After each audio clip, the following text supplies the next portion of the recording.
ప్రకటన గ్రంథ ధ్యానాలు. ప్రకటన గ్రంథం 1వ అధ్యాయము 1వ వచనం నందు దేవుని ప్రత్యక్షత ఆయన సేవకులకు ఆయన సేవకుడు యోహాను ద్వారా ఇవ్వబడినని వ్రాయబడతా ఉంది. సేవకుడు అన్న పదం ఇక్కడ 2 మార్లకు పడుతూ ఉంది. సేవకుడు అన్న మూల పదము గ్రీకు భాషలో డ్యూలోస్, హెబ్రీ పదము ఎబేద్. వాస్తవంగా ఈ పదము బానిస అను పదమును చూపుతోంది. పురాతన కాలంలో దాసుడు నేటి వల్లేగాక కట్టు బానిసగా ఉంటాడో, నేటి సేవకుడైతే తనకు అప్పగింపబడిన పని ఒప్పుకొనిన సమయము, అప్పగింపబడిన పని వరకు మాత్రమే చేస్తాడో, తనకు నచ్చిన జీతానికైతేనే చేస్తాడో, తేడా వస్తే వదిలి వెళ్ళిపోతాడో. కానీ దాసుడు అలాగూ కాదు. తన జీవిత కాలానికి తన్ను అమ్ముకున్నవాడు దాసుడు లేదా బానిస. అతనితో పాటు అతని కుటుంబం కూడా యజమానికి దాసులవుతారు. ఒక మేక దాని పిల్లలతో కూడా ఎలాగూ యజమాని సొత్తు, ఒక దాసుడు తన కుటుంబంతో కూడా యజమాని సొత్తు అవుతాడు. ఒక దాసుని బైబిల్ కాలంలో, కొత్త నిబంధన కాలంలో గమనిస్తే, ఒక దాసుని తన వినోదం కొరకు యజమాని కొట్టి చంపినా ఎవరు ప్రశ్నింపరు. ఎందుకంటే అతడు యజమాని సొత్తు. ఆయన తన ఇష్టానుసారము తన దాసుని పట్ల ప్రవర్తించవచ్చు. అయితే దేవుడు దయగలిగినటువంటి యజమానుడు. ఆ కాలంలో కూడా దయగలిగిన, జాలి కలిగినటువంటి యజమానులు ఉన్నారు. వారు తమ దాసులను బిడ్డల వలె చూచిన వారు ఉన్నారు. ఉదాహరణకు అబ్రహాము తన దాసుడు ఎలియాజరును ఆస్తికర్తగా భావిస్తాడో, తనకు పిల్లలు లేనందున ప్రభువా నీవు నాకేమిచ్చి ఏమీ ప్రయోజనము, ఇదిగో దమస్కు వాడైన ఎలియాజరు ఆస్తికర్త యగునని మాట్లాడతాడు. దేవుడు అలాంటి దయగలిగినటువంటి యజమానుడై ఉంటున్నాడు. దాసులైన మనలను ఆయన బిడ్డలుగా ఆయన భావిస్తూ ఉన్నాడు. దేవుని వాక్యంలో మనం గమనించినట్లయితే, అబ్రహాము దేవుని దాసుడు. దేవుడు ఇస్సాకుతో అంటాడు, నా దాసుడైన అబ్రహామును బట్టి నిన్ను ఆశీర్వదించి నీ సంతానమును విస్తరింపచేసేదను. యాకోబు దేవుని దాసుడు, సేవకుడు. నా సేవకుడకు యాకోబు అని దేవుడు పిలుస్తున్నాడు. యెషయా గ్రంథం 44 మొదటి వచనంలో. కాలేబు, యెహోషువలు దేవుని దాసులు. మోషే దేవుని సేవకుడుగా, దాసుడుగా ఉంటూ ఉన్నాడు. కీర్తన 105:26లో. దావీదు, సొలొమోనులు కూడా దేవునికి దాసులుగా ఉన్నారు. ఏలియా దేవుని దాసుడు. యెషయా నా సేవకుడని దేవుడు మాట్లాడతాడు. యోబు గురించి దేవుడు సాతానుతో అంటాడు, నీవు నా సేవకుడైన యోబు సంగతి ఆలోచించితివా, అతడు యథార్థవంతుడు అంటాడు. ప్రవక్తలు దేవుని దాసులు లేదా సేవకులు. అపోస్తలులు దేవుని దాసులు, సేవకులు. దేవుని పిల్లలు సైతము, దేవుని ప్రజలు, ఆయన నమ్మిన వారు ఆయన దాసులని దేవుని వాక్యం సెలవిస్తూ ఉంది. నేటి కాలంలో దేవుని సేవకులు దీనుడైన ప్రభువుకు తాము గనులైన సేవకులుగా భావించుకుంటున్నారు. మనం ఆయన పిల్లలము కదా, ఆయన మన తండ్రి, సృష్టికర్త కదా. మరి ఏ విధంగా ఆయన మన యజమానుడు, మనం ఆయన దాసులము అని అంటే, గలతీ పత్రిక 4వ అధ్యాయం 1వ వచనంలో, వారసుడు అన్నిటికీ కర్త అయి ఉన్నను, బాలుడై ఉన్నంత కాలము అతనికి దాసునికి ఏ భేదము లేదు అని వాక్యం సెలవిస్తూ ఉంది. వారసత్వం ఇవ్వబడి వరకు మనము ఆయన దాసులమై ఉంటాము. వారసత్వం ప్రకటింపబడే వరకు ఒక పెద్ద ఇంట కుమారుడు దాసుని వలనే తన గృహం కొరకు పని చేయవలసిన వానిగా ఉంటాడో. అందుకే 1 కొరింథీ పత్రిక 7వ అధ్యాయం 22వ వచనంలో ప్రభువునందు పిలువబడిన వారు క్రీస్తు దాసులు అంటూ ఉంది దేవుని వాక్యము. మరొక రీతిగా మనం చూసినట్లయితే కనుక ఇశ్రాయేలు ప్రజలు ఐగుప్తు చెరందు దాసులుగా ఉన్నప్పుడు దేవుడు వారిని విమోచించి ఐగుప్తు చెర నుండి, దాసత్వం నుండి, శ్రమ నుండి ఆయన వారిని విడిపించి వారిని తన వారిగా చేసుకున్నాడు. కాబట్టి వారు ఆయనకు దాసులై ఉన్నారు. వారు ఆయన బిడ్డలైన వారు దాసులై ఉన్నారు. కానీ ఆ మంచి యజమానుడు మనలను బిడ్డలని పిలుస్తున్నారు. క్రీస్తు ప్రభు కూడా అంటారు, ఆయన మీరు నాకు స్నేహితులు అని పిలుస్తారు.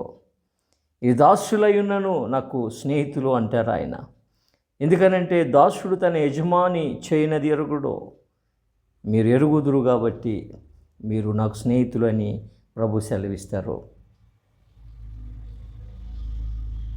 అబ్రహాము ఇశ్రాయేలుకు మూలపురుషుడు, హెబ్రీల మూలపురుషుడు. మోషే ధర్మశాస్త్రం ఇచ్చినవాడు. దావీదు కవి, ఆరాధికుడు, రాజు. సొలొమోను గొప్ప జ్ఞాని. కాలేబు, యెహోషువలు సైనికులు. ఏలియా, ఎలీషాలు ప్రవక్తలు. యోబు ఒక భక్తిగల సంపన్న మనుషుడు. అయితే వీరంతా తమను దేవునికి సేవకులుగా, దాసులుగా చెప్పుకున్నారు. అది ఆధిక్యతగా వారు భావించుకున్నారు. అపోస్తలులు యేసయ్య చేత పంపబడిన వారుగా దాసులై ఉన్నారు. ఆయన సేవ భాగ్యమని తలంచుకొని వారు తమ ప్రాణములు పెట్టుటకు సైతము వెనుతిరిగి చూడలేదు. తమ బ్రతికే ఆయనకైన సేవగా పరిశుద్ధ గ్రంథంలోని పరిశుద్ధులు భావించుకున్నారు. 1 సమూయేలు గ్రంథం 3వ అధ్యాయము 9వ వచనంలో సమూయేలు అంటారు, చిన్నప్పుడు అంటాడు ఆయన, నీ దాసుడు ఆలకించుచున్నాడు, ఆజ్ఞాపించుము.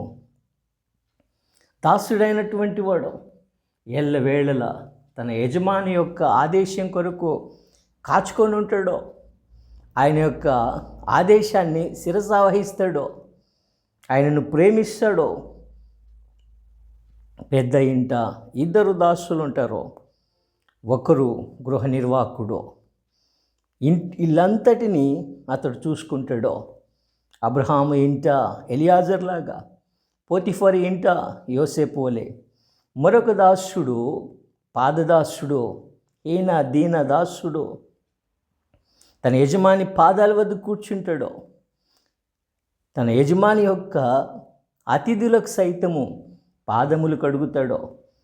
ఎల్లవేళలా సన్నద్ధంగా తన యజమాని పాదాల వద్దకు వస్తాడు. అది అతని ఆధిక్యత.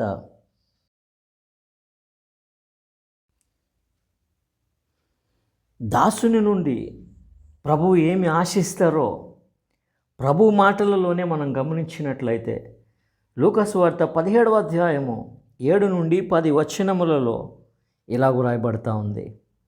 దున్నువాడు కానీ మేపువాడు కానీ మీలో ఎవరికైనా ఒక దాసుడుండగా వాడు పొలములో నుండి వచ్చినప్పుడు నీవు ఇప్పుడే వెళ్ళి భోజనం చేయమని వానితో చెప్పునా?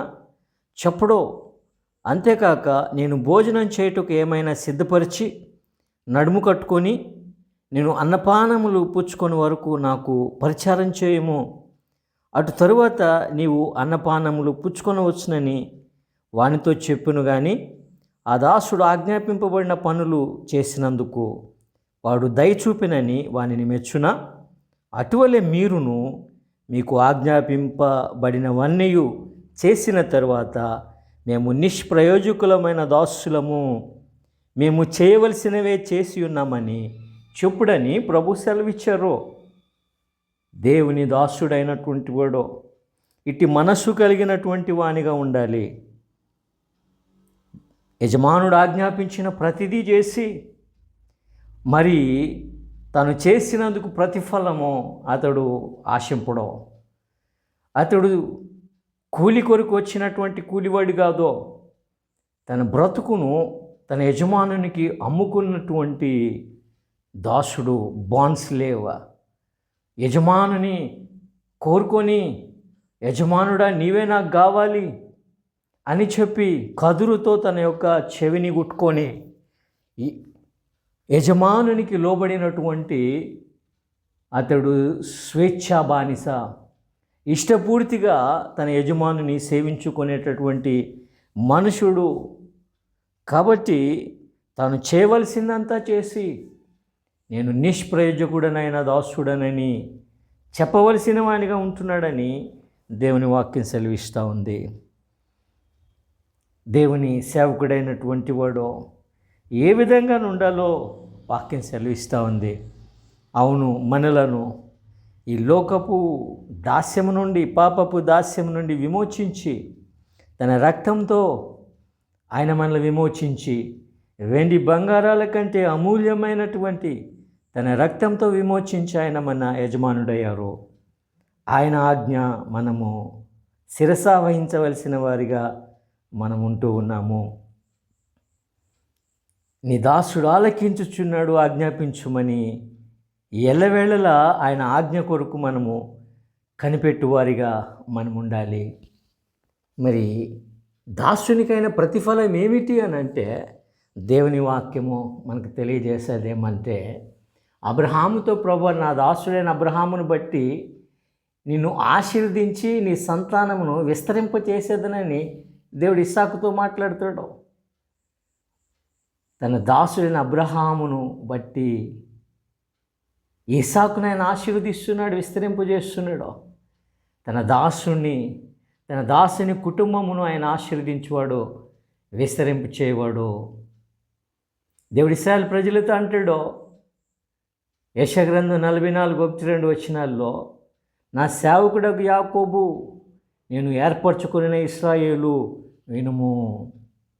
ఆయన తన దాసునిగా మనల్ని ఏర్పరచుకున్నటయే మనకైన శ్రేష్ఠ ప్రతిఫలము.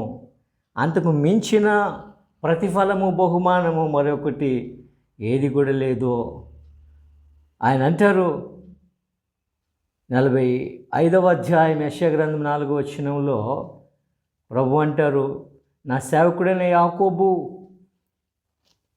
నిమిత్తము నేను ఏర్పరచుకున్న ఇశ్రాయేలు నిమిత్తము నేను నీకు పేరు పెట్టి నిన్ను పిలిచి తిని, నీవు నన్ను ఎరగకుండినప్పటికీ నీకు బిరుదులు ఇచ్చి తిని.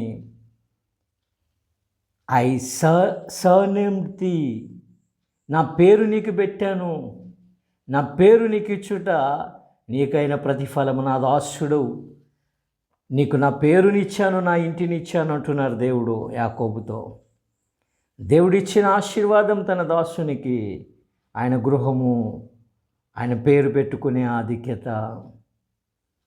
కాలేబు దేవుని దాసుడు, సంఖ్యాకాండము 14:24 వచనంలో, నా సేవకుడైన కాలేబు మంచి మనస్సు కలిగి పూర్ణ మనస్సుతో నన్ను అనుసరించిన హేతు చేత అతడు పోయిన దేశములో, అంటే వాగ్దాన దేశంలో అతన్ని ప్రవేశపెట్టేదని అంటాడు ప్రభు.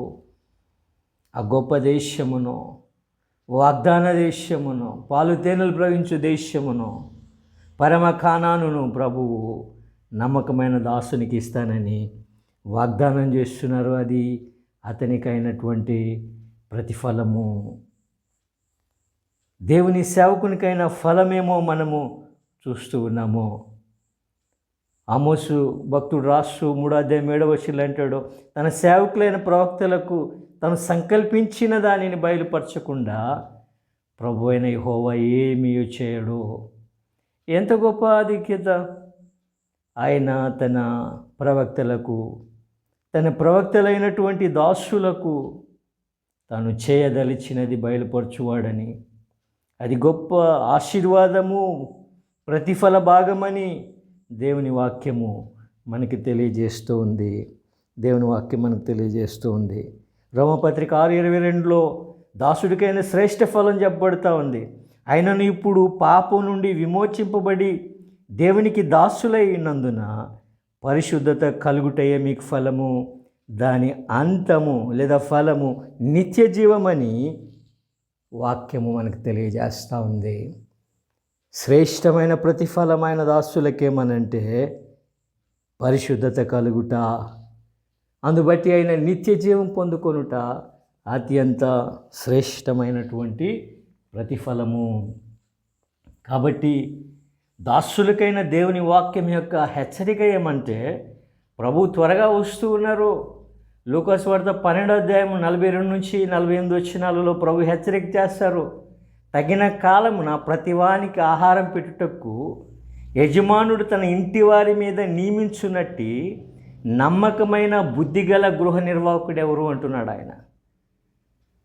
దేవుని సేవకుడు, గృహ నిర్వాహకుడు నమ్మకమైన వాడై ఆయన ఇంటి వారికి ఆహారం ఇస్తూ ఆయన ఇంటిని బాగుగా సేవ చేసుకుంటూ తన జీవితమును సార్థకత చేసుకోవాలని వాక్యం హెచ్చరిస్తూ ఉంది. ఎవరిని ప్రభువు వచ్చి అలాగూ చేయుచుడుట కనుగొనునో ఆ దాసుడు ధన్యుడని, అలాగూ చేయక ఇష్టానుసారంగా చేయు అపనమ్మకస్తుడైన వానికి అనేకమైన దెబ్బలు తగులునని వాక్యం హెచ్చరిక చేస్తూ ఉంది. కాబట్టి కంటికి కనబడటానికి కాక క్రీస్తు దాసులమని ఎరిగి దేవుని చిత్తమును మనపూర్వకంగా జరిగించాలని, మనుషులకు చేసినట్టు కాక ప్రభువుకు చేసినట్టు ఇష్టపూర్వకంగా సేవ చేయాలని ఎఫ్ఎస్సి పత్రిక 6:6 కూడా మనం చూస్తూ ఉన్నాం.